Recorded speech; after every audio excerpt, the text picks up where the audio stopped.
हम कुसुम झा एकटा राखी के गीत अपन स्वरचित गाबि रहल छी। हम तऽ नहि राइटर बड़का छी आ नहि गायक बड़का छी, तखन अहाँ सबके आशीर्वादसँ हम गाबि रहल छी, लिख रहल छी और अहाँ सब हमरा बहुत प्रोत्साहित करै छी। नीक लगैया, ताहि दुआरे हमरा बनाबहोमे आर गाबहोमे नीक लगैया। जे सब कहैया कुसुम दीदी गबै छथिन आर लिखै छथिन तऽ खुशी मिलैया।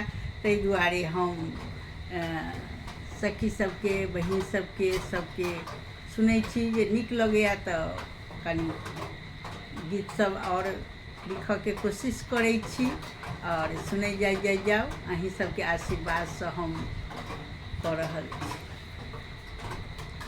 हम जाए नैहर राखी पाबनि में पिया, हम जाए नैहर राखी पाबनि में पिया।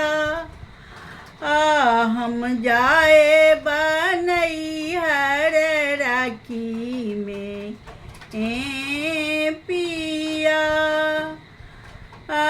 राखी बन्हब राखी पाबनि में, राखी बन्हब भैया के लेल राखी खरीदब, राखी खरीदब और कलाकंद खरीदब।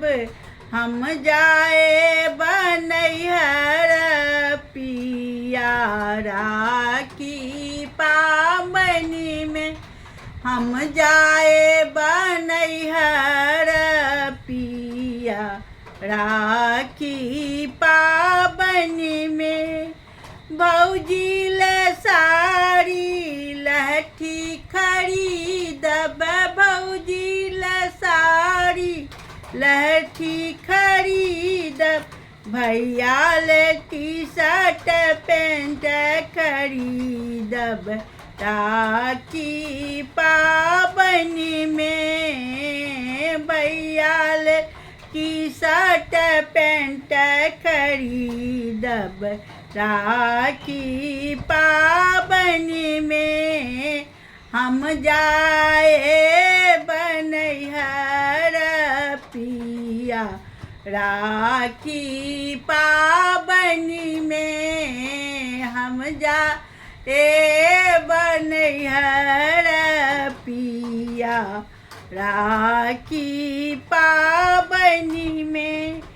भौजी के बढ़नी अही बात, भौजी के बढ़नी अही बात।